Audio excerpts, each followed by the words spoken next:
Good morning students. अब हम देखते हैं, इससे पहला जो मेरा वीडियो था उसके अंदर हमने जो मैनेजमेंट है उसकी जो नेचर यानी उसकी जो प्रकृति थी उसके 2 पॉइंट देखे थे। ठीक है, जो एक पॉइंट था वो था कि प्रबंध कला और विज्ञान के रूप में। ठीक है, और उसके बाद जो दूसरा जो पॉइंट था वो आपका कौन सा था कि प्रबंध एज ए मल्टी डिसिप्लिनरी यानी प्रबंध बहुविधा के रूप में। ये 2 पॉइंट हमने पहले वाले वीडियो में देखे थे। नहीं आपको ये पता तो आप लोग वीडियो जाके देखें, उसमें मैंने बता दिया है। अब हम देखते हैं प्रबंध की प्रकृति के 3 और 4 पॉइंट, यानी एक तो प्रबंध एक पेशे के रूप में और एक प्रबंध जो है वो कि सार्वभौमिक रूप में, यानी मैनेजमेंट एज ए प्रोफेशन और मैनेजमेंट एज यूनिवर्सलिटी, है ना, यूनिवर्सलिटी इसमें सार्वभौमिकता या यूनिवर्सलिटी ऑफ मैनेजमेंट। ठीक है, अब देखिए सबसे पहले बात आती है कि पेशा है क्या, है ना, प्रोफेशन क्या है। यहाँ देखते हैं an occupation which is backed by special knowledge and training and these skills are used to serve the society and its success is not measured only in terms of money earn. ठीक है, क्या मतलब हुआ इसका कि जो पेशा है ना, कि पेशा एक ऐसा व्यवसाय है जिसके लिए विशिष्ट ज्ञान एवं दक्षता और प्रशिक्षण की जरूरत होती है and also used to serve the society. जो इसका मुख्य काम क्या है कि समाज के हितों के लिए उसका उपयोग होना is not measured only in terms of money earn, और इसका प्रयोग केवल मुद्रा अर्जन में नहीं किया जा सकता। कुल मिला के बात क्या है कि एक ऐसी स्पेशल नॉलेज जो कि प्रशिक्षण के द्वारा विशेष दक्षता के द्वारा जो है जिसको सीखा जा सकता है और वह समाज को दिया जाता है। ठीक है, और इसे मुद्रा के रूप में नहीं मापा जा सकता। ठीक है, ये होता है प्रबंध और पेशा। अब यदि पेशे या प्रोफेशन के एग्जाम्पल की बात करूं तो इसके एग्जाम्पल क्या हो सकते हैं, जैसे डॉक्टर, टीचर, ठीक है, आपका इंजीनियर, ठीक है, और आपका लॉयर, ये सारी बातें आ जाती है। कुल मिला के ये जितने व्यवसाय सीए, ये जो व्यवसाय है, ये जो प्रोफेशन है, ये आपके पेशा या प्रोफेशन कहलाते हैं। अब आगे आपको समझ में, अब आपको भी पता है कि सीए के लिए विशेष ज्ञान और दक्षता की जरूरत होती है ना। लॉयर बनने के लिए आपको बाकायदा एलएलबी की डिग्री की जरूरत होती है। डॉक्टर बनने के लिए आपको एमबीबीएस की डिग्री की जरूरत होती है। ठीक है, लॉयर टीचर बनने के लिए एज ए बीएड की डिग्री की मान्यता होनी चाहिए। ठीक है, तो वही वाली बात कि एक ऐसी ज्ञान और स्पेशल दक्षता की जरूरत होती है जो कि समाज के को सर्व की जाती है और जिसके लिए जो है मुद्रा मूल्य नहीं रखती। ठीक है, आगे आपको समझ में यहाँ तक तो पेशे के जो बारे में जो मेरे को आपको बताना था। अब बात आती है कि फीचर्स ऑफ प्रोफेशन यानी पेशे की विशेषताएं क्या होती हैं। ठीक है, अब पेशे की विशेषता की बात करें तो देखिए क्या हो सकती है। सबसे पहले जो इसकी विशेषता है कि स्पेशल बॉडी ऑफ नॉलेज यानी ज्ञान की एक विशिष्ट शाखा इसमें होनी आवश्यक है। मतलब क्या हुआ कि आज जो क्योंकि हम बात कर मैनेजमेंट की, ठीक है, तो मैनेजमेंट के अंदर जो पेशा है वो क्या बन गया, आज इसके भी विशिष्ट शाखाएं बन गई, जैसे MBA master of business administration. अब एमबीए करवाने के लिए आपको पता है आजकल क्या क्या है, कॉलेजेस हैं, इंस्टीट्यूट्स हैं, है ना, यूनिवर्सिटीज हैं, एटसेट्रा एटसेट्रा। तो यानी आपको वो ज्ञान प्राप्त करने के लिए आप किसी विशिष्ट शाखा के अंदर संस्थान में जाके आप एज ए मैनेजमेंट के गुण या मैनेजमेंट की स्टडी सीख सकते हैं। इसी वजह से मैनेजमेंट को as a profession we can say. Okay, point clear है। Next, restricted entry based on formal training यानी ज्ञान की प्राप्ति के लिए औपचारिक व्यवस्था है जिसके अंतर्गत उपाधि देने की व्यवस्था भी की गई है। अब यहाँ पे अब आपको पता है कि आपको क्या कहना है, फॉर्मल ट्रेनिंग की आवश्यकता है। फॉर्मल ट्रेनिंग इट मींस यहाँ पे हम लोग मैनेजमेंट की बात कर रहे हैं तो मैनेजमेंट के लिए मैंने ट्रेनिंग बताई कौन सी, MBA master of business administration. अब यहाँ पे बात ये कही जा रही है कि आपको मैनेजर बनने के लिए एज ए एमबीए की डिग्री होनी चाहिए, ऐसा माना जाता है, ऐसा माना जाता है। क्यों? ताकि आप मैनेजमेंट यानी प्रबंध से संबंधित कई सारे गुणों को समझ सकें, उसकी बारीकियों को जान सकें। एक कंपनी के लिए जो डिसीजन मेकिंग पावर होती है वो किस प्रकार से ले सकते हैं, है ना। आप अपने कर्मचारियों से संबंधित जो आपके व्यवहार है, आपकी जो सोच है, उसके बारे में आपको वहाँ पे सारे गुण और आपकी स्किल्स को बढ़ाया जाता है। तो अब आपकी जो औपचारिक यानी फॉर्मल जो आपके लिए व्यवस्था कर रखी है ट्रेनिंग की, वो क्या कौन सी, इसे क्या कह सकते हैं हम, एमबीए, ठीक है। इसी प्रकार से कंपेयर करें हम लोग सीए और एसेट्रा, है ना। सीए मान लीजिए या आपका डॉक्टर मान लीजिए, तो आपको पता है कि इनके लिए भी ट्रेनिंग की व्यवस्था करी गई है, ठीक है। यानी सीए बनने के लिए आपके पास में बाकायदा एज ए चार्टर्ड अकाउंटेंट में आपको जो है 1-1.5 साल की ट्रेनिंग करनी होती है। डॉक्टर बनने के लिए भी आपको प्रैक्टिसेस की जरूरत होती है, लॉयर बनने के लिए भी आपको प्रैक्टिसेस की जरूरत होती है। तो कहने का मतलब ये है कि जब इन सबको करने के लिए क्या हमें ट्रेनिंग की जरूरत होती है, उसी प्रकार से एमबीए भी किया जाता है एज ए मैंने आपको ट्रेनिंग के लिए। लेकिन अब यहाँ पे एक ये वेस्टिगेटेड एमबी बोला ना, इसका मतलब ये है कि वैसे तो ट्रेनिंग की जरूरत है, लेकिन किसी कंपनी के अंदर मैनेजर बनने के लिए आवश्यक नहीं है कि आपके पास में एमबीए की डिग्री हो। आगे आपको समझ में मैं क्या कहना चाह रहा हूँ कि ऐसे तो औपचारिक शाखा है, बनी हुई है एमबीए एज ए मैनेजमेंट के लिए, लेकिन ऐसा जरूरी नहीं है कि एमबीए का हुआ व्यक्ति ही मैनेजर बने। तो ये एस्टिमेटेड एंट्री हो गई यहाँ पे। आगे आपको समझ में, यानी इन सब के लिए तो आपको बाकायदा एज ए प्रोफेशनल हैं, उन सब के लिए तो आपको बाकायदा एज ए ट्रेनिंग की जरूरत है, एज ए सर्टिफाइड की जरूरत है। लेकिन किसी भी कंपनी के अंदर मैनेजर बनने के लिए आपको एमबीए की डिग्री आवश्यक नहीं है।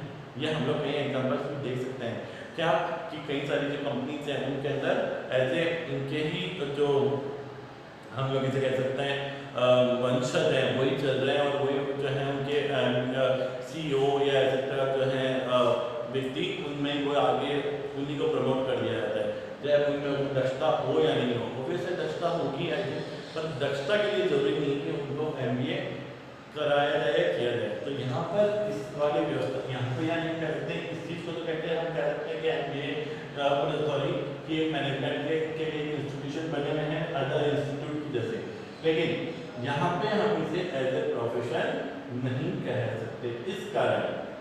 किस कारण कि एमबीए बाकायदा एक मैनेजर बनने के लिए एमबीए की डिग्री होने की आवश्यकता नहीं है। इसलिए इस वजह से हम मैनेजमेंट को एज ए प्रोफेशन नहीं कह सकते। आगे आपको समझ में, अब बात करते हैं आगे थर्ड पॉइंट की तरफ, रिप्रेजेंटेशन एसोसिएशन यानी प्रतिनिधि संस्थान, ठीक है।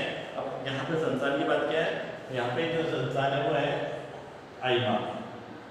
मैनेजमेंट के लिए जो इंस्टीट्यूट बना हुआ है वो कौन सा है, ऑल इंडिया मैनेजमेंट एसोसिएशन, ठीक है।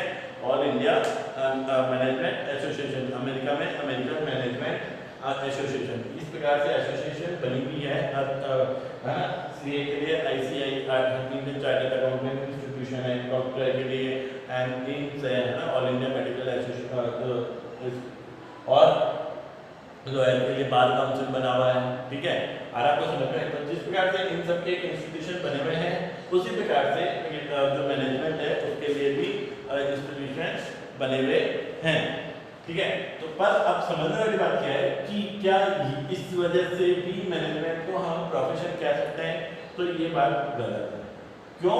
क्योंकि जिस प्रकार से डॉक्टर हुआ, लॉयर हुआ, इन सब के करने के लिए क्या जरूरी है, इन सब के लिए उसके पास में क्या है, इन संस्थाओं की सदस्यता मेंबर होना आवश्यक है।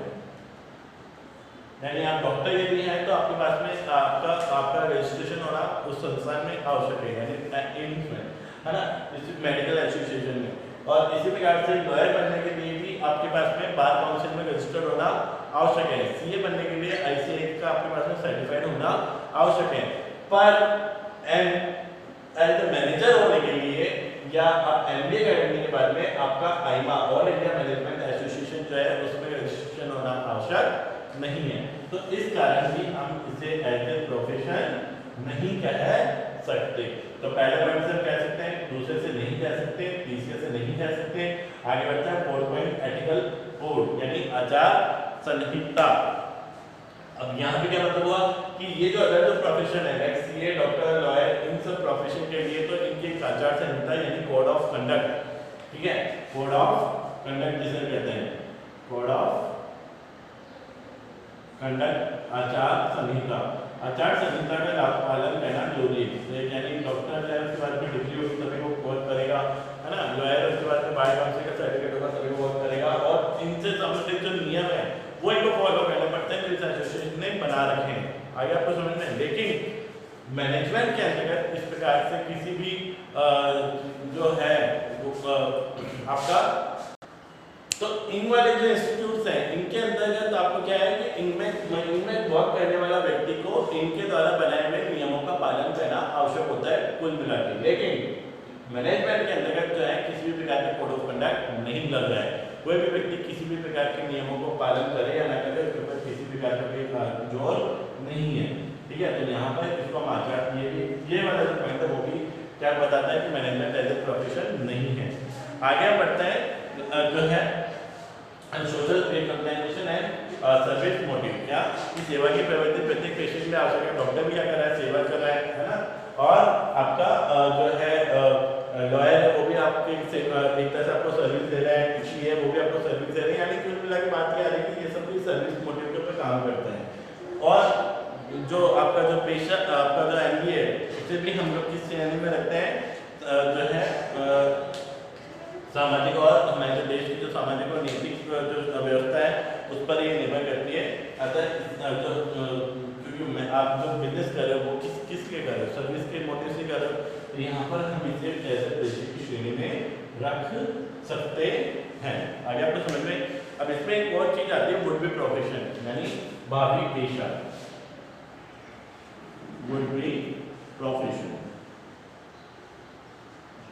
क्या होता है वुड बी प्रोफेशन, क्या होता है कि इसका मतलब ये है वुड बी प्रोफेशन का कि जो आपका भावी जो पेशा है इसमें जो मॉडर्न जो बिजनेस की जो टेक्नोलॉजी है उनके ऊपर आधारित प्रबंध।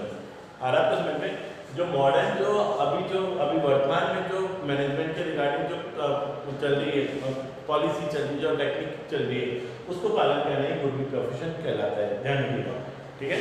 इसके बाद अब जो है इसमें जो समझने लायक बात है वो आपके है, तो अब आप तक यहाँ तक तो आपको पेशे का रूप में सबको समझ में आ चुका है। अब हम आगे बढ़ते हैं नेशनल की तरफ, प्रबंध की सार्वभौमिकता जो कि इसका नेचर है नेशनल, है ना, यानी यूनिवर्सिटी ऑफ मैनेजमेंट, है ना।